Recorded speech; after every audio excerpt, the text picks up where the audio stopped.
I actually kind of like this. All right. So this is the 4398, dude.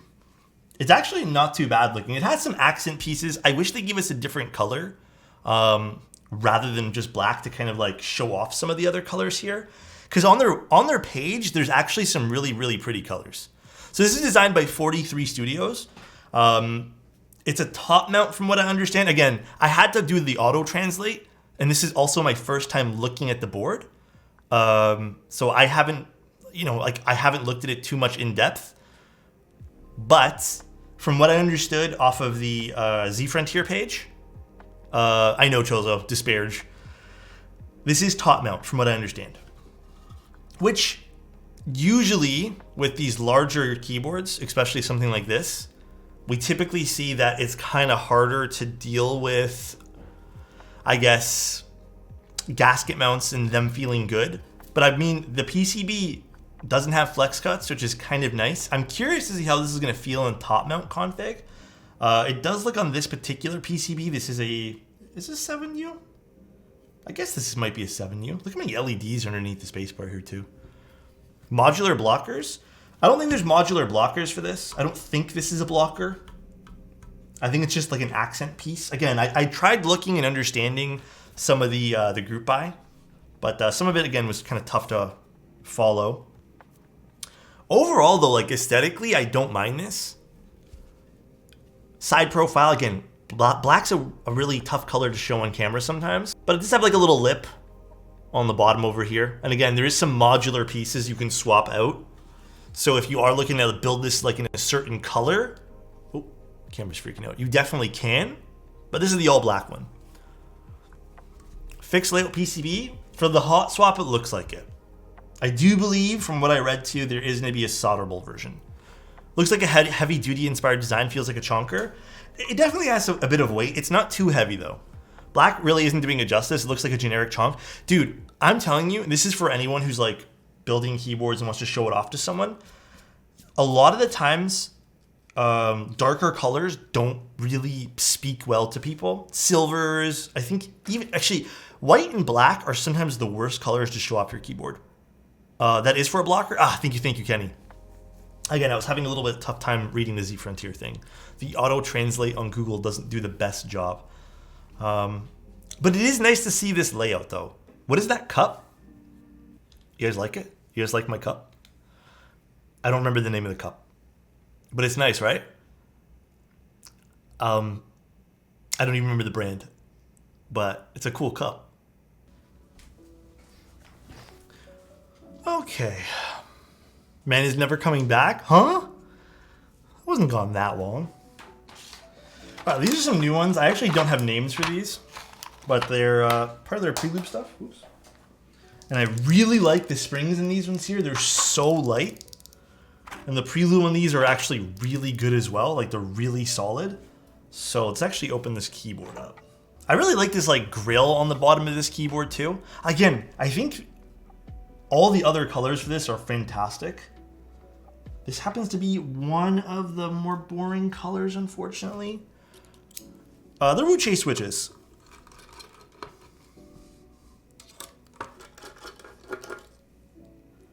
But I think a good pairing for this keyboard, if you're not going to be using something like long pole, is actually going to be something like alpacas.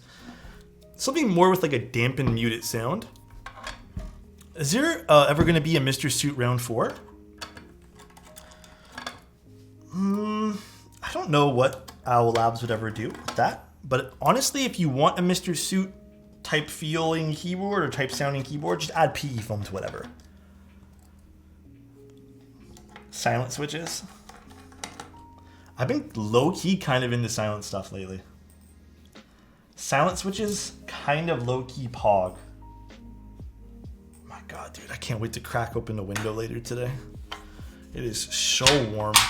All right. Here's the inside of the board here. A lot of stuff. You can see all the screws here, by the way, guys. This is for all the interchangeable pieces that it comes with. We don't have any of those today, unfortunately. But again, if you guys want, let me actually link you guys the page.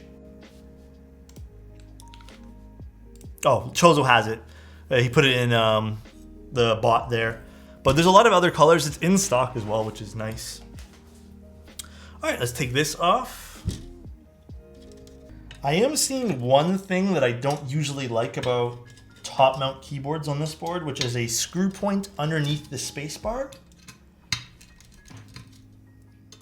But we'll see if that actually is impactful to the sound. Probably not feeling too much, but more sound of this keyboard. Hi Handsome, Doman, what's going on, dude? Al said they won't make a suit. I mean, that's fair. I wouldn't expect them to.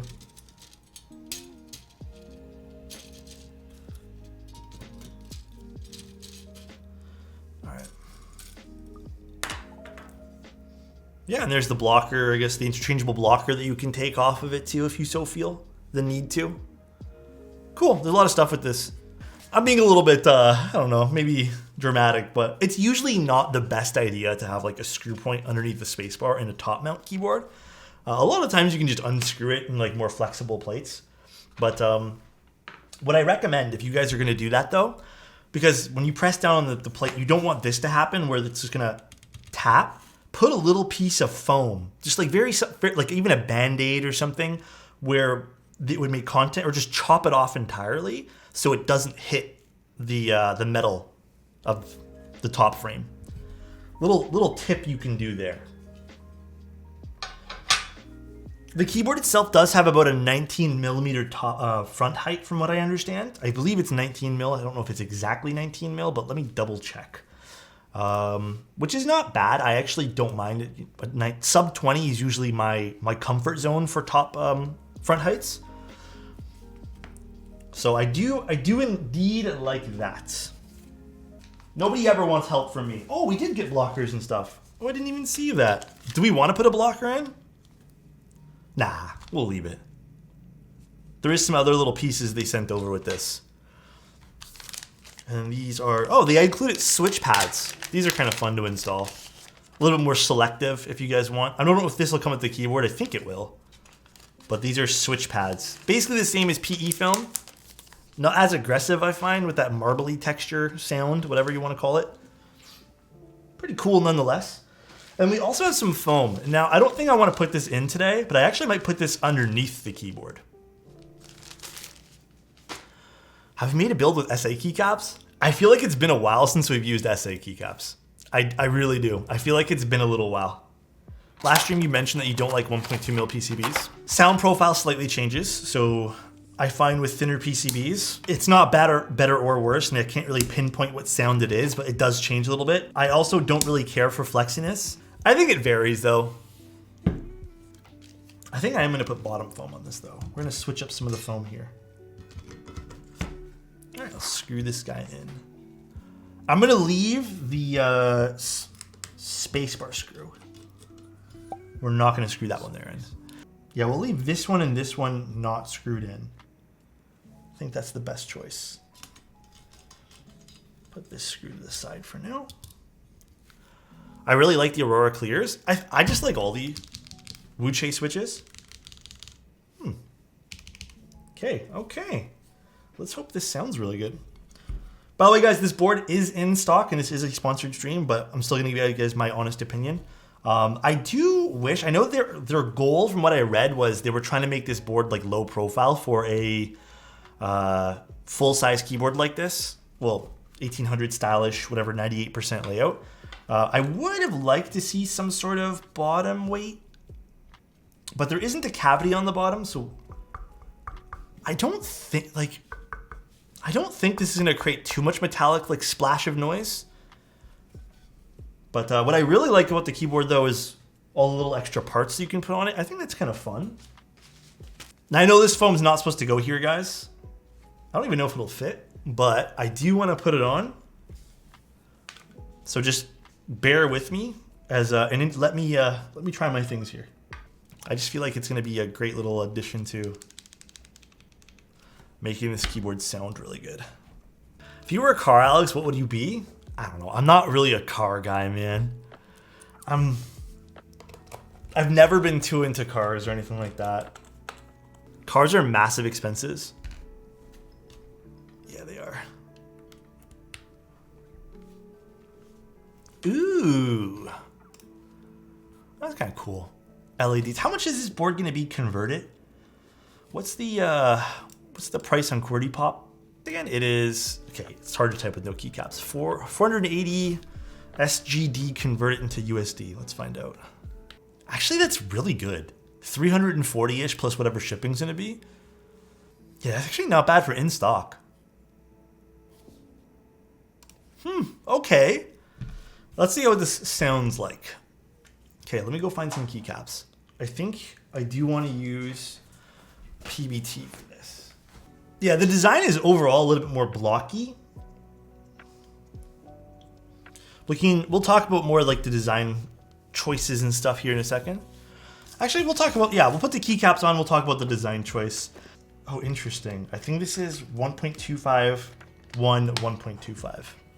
Dude, Giga Chad got 2 numpads or num-locks. It's okay. I don't know where my switch opener, or my keycap puller is right now, so we're gonna deal with two num-locks. Actually, this looks really good with this. You know, the keyboard fully built definitely has like some weight to it. But in terms of design, like, I know not everyone might like this, but it's honestly not too bad. It doesn't have like like I said, it doesn't have a really overly aggressive kind of look to it. There's a lot of fingerprints from me, sorry guys. It's not super overly aggressive, but it does have some like at least styling to it, which is kind of cool. Again, I do think the all black keyboard is a little boring to showcase. And they do have other colors, but honestly, I don't mind this. It's not that bad. It does kind of look like a video cassette. Yeah, you're right. The 19mm front height, you can definitely tell right away, is pretty nice. Actually, sound-wise, this sounds like not too bad either. Hold on.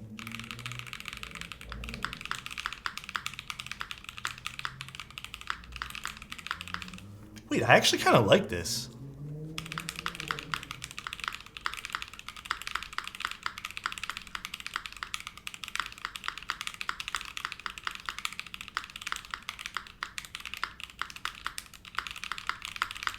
Yeah, for a full-size keyboard, this is like...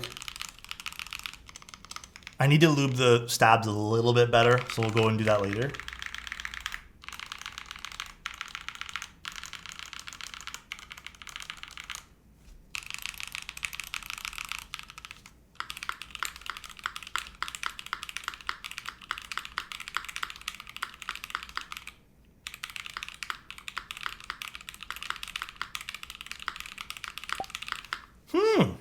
I think removing the screws on the bottom here was definitely really nice.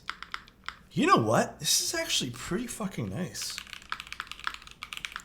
I'm gonna do another Odin V2 soon, but I think this and the Odin might be some of the better 1800s. The Windex was really nice too. Don't get me wrong. I don't know if it's still available, but this is kind of nice compared to some of the other 1800s I've seen. It's definitely not bad, man. This is pretty good. The spacebar, I think, is probably the best I've heard on this size keyboard, period. That's a neat looking board. I actually don't mind this. It's in stock too, if you guys, again, this is a sponsored build, so take what I say with a grain of salt if you guys don't believe what I'm saying, but I mean, it's pretty simplistic. It has like the removable blocker here if you want to do that. I don't mind this. I think the solder, is there a solderable PCB? Okay, I don't know, maybe you have to buy that extra, but it looks like maybe the hot swap comes stock. So it is a fixed layout that might be, I guess, poopy for some people. It does have an aluminum PC FR4, and it says it includes that. So you think you do get some options with plates in the box? Pretty nice, actually. But yeah, actually, this is pretty nice. Dude, the yellow, which is sold out, is so nice. The all black ones seem to be sold out too. There is a E-white one, which is 10, looks like 10 SGD more. But the colors they have aren't that bad. They have a black and yellow one too. This is in stock, yeah. It's about 340 USD in stock for a full-size keyboard, which is, again, not bad. I don't know why this is like a fingerprint magnet though. The only other complaint I probably will have, but again, I can overlook this for the sake of it being in stock, I guess, to a certain degree. This is a little messy looking. Again, it's kind of hidden though. It's recessed in there with like a top covering, but it's not quite cut to size. Probably due to the fact that this is a non-daughterboard PCB. But I actually don't mind this, man. This is pretty good. Keep it a buck with you guys. I kind of went into this thinking this would sound like a traditional top mount, not very good for an 1800, like, you know, for this style of build. I'm actually pleasantly surprised. I think it might just be because maybe it is the fact that we kind of stuck the plate foam in the other spot that we weren't supposed to, which was, I don't know, kind of nice. But see you guys. Take care. Thank you guys again for tuning in today. I love you guys. Bye-bye.